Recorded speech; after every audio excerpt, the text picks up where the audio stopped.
کہ ہم ان کو معصوم مانتے ہیں، اور یہ عجیب و غریب بات ہے کہ اس کے اوپر کچھ علماء اسلام بہت برہم ہیں کہ ہم اپنے اماموں کو معصوم کیوں مانتے ہیں۔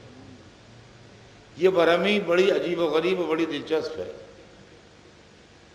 جس کا دل چاہے جس کو جیسا مانے، ہمیں اس پر کوئی اعتراض نہیں ہے کہ کون اپنے رہبر کو کیسا مانتا ہے یا کیسا نہیں مانتا ہے، یا کون مسلمان رسول کے تعلق سے کیا نظریہ رکھتا ہے کیا نظریہ نہیں رکھتا ہے، یہ ہر ایک کا اپنا ذاتی فعل ہے۔ لیکن ہم جو اپنے اماموں کو معصوم کہتے ہیں تو اس سے کسی کی توہین تو ہوتی نہیں ہے، یا کسی کی ذلت تو ہوتی نہیں ہے، یا کسی کی خطا تو ہے نہیں یہ بات ماننا۔ تو لوگ نہ جانے ہم سے بگڑتے کیوں ہیں اس بات کے اوپر کہ یہ وہ گمراہ ہیں۔ ہمارے متعلق بڑے ذمہ دار لوگوں نے، مولانا علی میاں ندوی جیسے لوگوں نے اپنی کتاب میں یہ لکھا کہ یہ وہ گمراہ لوگ ہیں کہ جو اپنے اماموں کو معصوم مانتے ہیں۔ یعنی ہماری گمراہی کے دلائل میں ایک دلیل یہ بھی ہے کہ ہم اس لیے گمراہ ہیں کہ ہم اپنے اماموں کو معصوم مانتے ہیں۔ یہ بالکل ایسا ہی ہے کہ جیسے کسی اسکول میں 4-5 لڑکے پڑھتے ہوں، سب لڑکوں کے باپ جو ہیں وہ اپنی تنخواہ انگوٹھا لگا کے وصولتے ہوں، ایک لڑکے کا باپ بہت پڑھا لکھا بہت بڑا قابل ہو اور وہ یہ کہے کہ میرا باپ تو بہت بڑا عالم ہے بہت بڑا اسکالر ہے، تو بقیہ لڑکے اس کو برا بھلا کہنے لگیں یہ وہ نالائق اولاد ہے جو اپنے باپ کو عالم کہتی ہے پڑھا لکھا کہتی ہے۔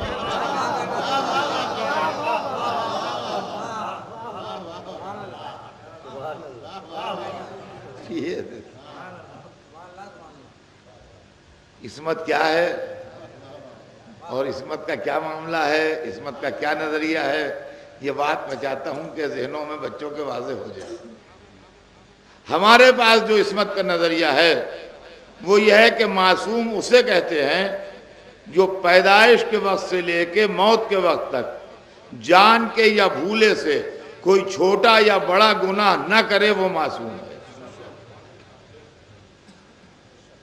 ہمارے پاس جو عصمت کا نظریہ ہے وہ یہ ہے کہ معصوم وہ ہے جو پیدائش کے وقت سے لے کے پہلی سانس جب دنیا میں لے اور موت کے وقت تک، یعنی آخری سانس جب اس کی واپس جائے، اس وقت سے لے کے اس وقت تک جان کے یا بھولے سے کوئی چھوٹا یا بڑا گناہ جو نہ کرے، وہ معصوم ہے۔ عصمت دین کی ضرورت کیوں ہے؟ معصوم وہ ہے کہ جس سے غلطی نہ ہو۔ اس بات کو یقینی بنائے اللہ کہ یہ معصوم ہے، اس سے غلطی نہیں ہوگی، یہ جو کہے گا وہ صحیح ہے۔ یہی عصمت جو ہے یہ مذہب کی گارنٹی ہے۔ اگر عصمت نہیں ہے تو مذہب کا کوئی بھروسہ نہیں ہے۔ اس کی وجہ یہ ہے عزیزان گرامی، اس کو آپ توجہ سنیے گا، اور اگر ابھی سمجھ میں نہ آئے تو بستر پر لیٹ کے غور کیجیے گا کہ آپ کے پاس جو اسلام آیا ہے، یہ پورا اسلام آپ کے پاس میموری کے سہارے آیا ہے۔ رسول اللہ اپنے انتقال کے وقت کوئی ایسی کتاب چھوڑ کے نہیں گئے تھے جس کی ہر پیج پر ان کے سگنیچر ہوں، ہر کٹنگ پر ان کے سگنیچر ہوں، آخر میں ان کا سرٹیفکیٹ ہو کہ اس پوری کتاب کو میں نے پڑھ لیا ہے، ہر پیج پر سائن کر دیے ہیں، ہر کٹنگ پر سائن کر دیے ہیں، یہی وہ اسلام ہے جو میں لایا تھا، میں اس کی تصدیق کر کے جا رہا ہوں۔ ایسی کوئی کتاب عالم اسلام میں کسی فرقے کے پاس نہیں ہے۔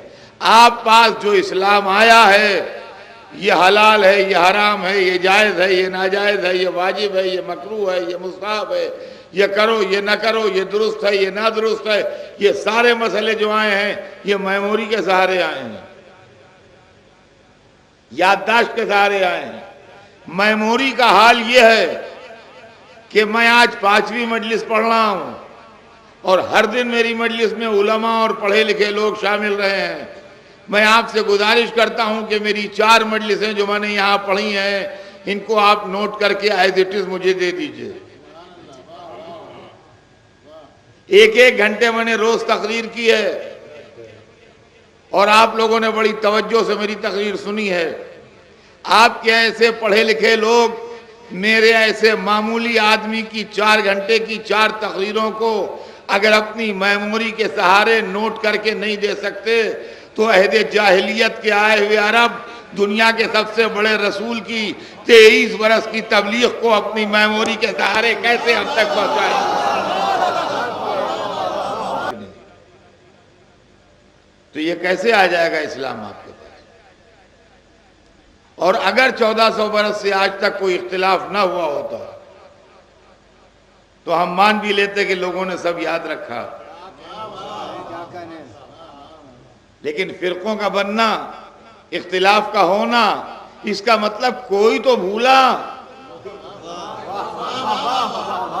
ارے آپ نہیں بھولے، ہم ہی بھولے، کوئی تو بھولا. تو عزیزان گرامی، صرف اور صرف عصمت وہ شے ہے جس سے غلطی نہیں ہوتی. لہذا جب معصوم دین بتائے گا تو چونکہ عصمت اس کو پروٹیکٹ کر رہی ہے، لہذا یقین ہے کہ جو بتا رہا ہے یہ صحیح بتا رہا ہے. اب اس کی مثال بچوں کو سمجھانے کے لیے بہت آسان ہے کہ اگر کل کی مجلس جو میں نے پڑھی تھی اس کے سلسلے میں کوئی کانٹروورسی ڈیولپ ہو جائے شہر میں اور چیمی گوئیاں ہونے لگیں کہ یہ بات جو پڑھے تھے صحیح پڑھے تھے کہ غلط پڑھے تھے، درست پڑھے تھے کہ نادرست پڑھے تھے، یا پڑھنا چاہیے تھی یا نہیں پڑھنا چاہیے تھی، تو آج کی مجلس میں فیصلہ نہیں ہو پائے گا. کیوں نہیں ہو پائے گا؟ اس لیے کہ کل کا جھگڑا جب آج کی مجلس میں پیش کیا جائے گا اور گروپ بنے ہوئے ہوں گے کہ یہ چیز اظہر صاحب پڑھے تھے کہ نہیں پڑھے تھے کل، تو مجمع ایک نہیں رہے گا، 3 حصوں میں ڈیوائیڈ ہو جائے گا. ایک گروہ کہے گا نہیں اظہر صاحب ٹھیک کہہ رہے ہیں، وہ یہ نہیں پڑھے تھے. دوسرا کہے گا نہیں اعتراض کرنے والا ٹھیک کہہ رہا ہے، پڑھے تھے. تیسرا کہے گا صاحب ہم بیٹھے تو تھے مگر اس وقت کچھ ایسے خیالات ہمارے دماغ میں تھے، ہمیں یاد نہیں پڑے تھے کہ نہیں پڑے تھے، ہمارے دماغ اس وقت کام نہیں کر رہا. تو ایک حصہ مجمع کا نیوٹرل ہو جائے گا، ایک حصہ نیوٹرل ہو جائے گا، ایک حصہ ہمارے فیور میں چلا جائے گا، ایک حصہ ہمارے اگینسٹ میں چلا جائے گا. یہ انجام ہوگا، فیصلہ نہیں ہو پائے گا. تو اگر واقعاً فیصلہ ہو تو کیسے ہوگا؟ فیصلہ اس صورت میں ہوگا کہ اگر یہ میری مجلس ریکارڈ ہو رہی ہے اور اس کا ویڈیو بن رہا ہے تو کوئی جھگڑا ہی نہیں ہے. اگر کل کی مجلس کا ویڈیو بنا ہے تو آج اٹھا کے دیکھ لیجئے، پڑھا ہے کہ نہیں پڑھا ہے. نہ میں انکار کر سکتا ہوں نہ آپ انکار کر سکتے ہیں. اگر پڑھا ہے تو سامنے آ جائے گا، اگر نہیں پڑھا ہے تو سامنے آ جائے گا. یا میں صحیح کہہ رہا ہوں تو معلوم ہو جائے گا، آپ صحیح کہہ رہے ہیں تو معلوم ہو جائے گا. تو ویڈیو اگر بنا ہے تب تو جھگڑا طے ہو سکتا ہے، اگر ویڈیو نہیں بنا ہے تو جھگڑا قیامت تک طے نہیں ہو سکتا. اب سمجھے آپ عصمت کیا چیز ہے؟ یہ مشین وہ ہے جو غلطی نہیں کرتی، یہ مشین وہ ہے جو بھولتی نہیں، غلطی نہیں کرتی، جو منہ سے نکلا ہے وہی رہے گا. اب اس کے اندر ایک مسئلہ یہ ہو گیا کہ جو لڑکا ویڈیو بنا رہا تھا وہ ایک نوجوان لڑکا تھا. اب ہم نے ڈھونڈنا شروع کیا وہ نوجوان کہاں ہے جس نے کل ویڈیو بنایا تھا. تو جتنے بڈھے مجلس میں آتے تھے سب مجھ سے بگڑ گئے، کہنے لگے اطہر صاحب ایک نوجوان کو ڈھونڈتے پھرتے ہیں، بڈھوں سے بات ہی نہیں کرتے. ہمارے یہاں بڈھے جوان کی بات ہی نہیں ہے، ویڈیو کس کے پاس ہے؟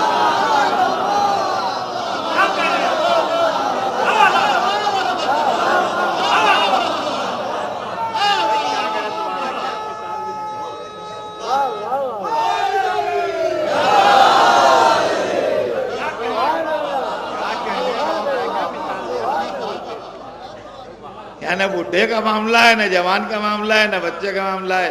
جس کے بعد ویڈیو ہو وہی فیصلہ کرے گا، دوسرا نہیں کر پائے گا۔ یا عزیزان گرامی، اسلام میں جو ہم معصوم کو ڈھونڈتے پھرتے ہیں، اس میں سن و سال کا سوال نہیں ہے، عصمت کس کے پاس ہے وہی فیصلہ کرے گا، دوسرا نہیں کرے گا۔ صلوات بھیجتے ہیں محمد۔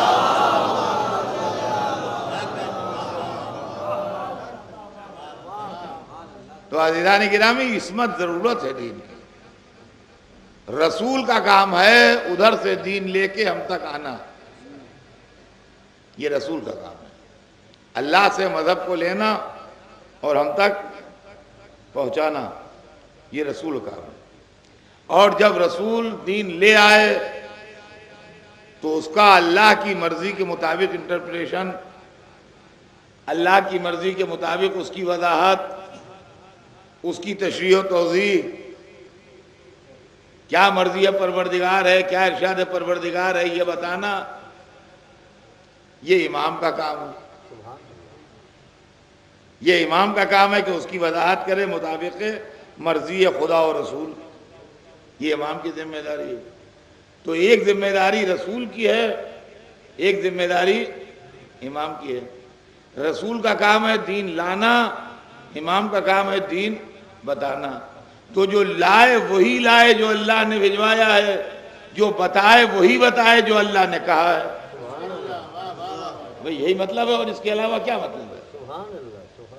جو لائے وہی لائے جو اللہ نے بھجوایا ہے، جو بتائے وہی بتائے جو اللہ کا منشا ہے۔ تو یہ اتنا موٹا قرآن جو آپ کے پاس ہے، اگر خالی میموری کے سہارے ہو تو کیا اس کا امکان نہیں ہے کہ ایک آدھ زیر زبر ادھر ادھر ہو جائے اور معنوں میں کچھ کا کچھ ہو جائے؟ لہذا اگر رسول معصوم نہ ہوگا تو گارنٹی نہیں ہوگی کہ یہ وہی مذہب ہے جو خدا نے بھیجا، اور اگر امام معصوم نہیں ہوگا تو گارنٹی نہیں ہوگی یہ وہی بات ہمیں بتائی گئی جو اللہ کی مرضی ہے۔ لہذا ضرورت اس بات کی ہے کہ رسول بھی معصوم ہو اور امام بھی معصوم ہو۔ اب سمجھے آپ کہ ہم امامت کے سلسلے کو کیوں مانتے ہیں؟ کوئی ذاتی فائدے نقصان کی بات نہیں ہے، بلکہ مذہب کے صحیح یا غلط ہونے کی بات ہے کہ اگر امام معصوم نہیں ہوگا تو تشریح مذہب ڈاؤٹ فل ہو جائے گی، اور اگر رسول معصوم نہیں ہوگا تو خود مذہب ڈاؤٹ فل ہو جائے گا۔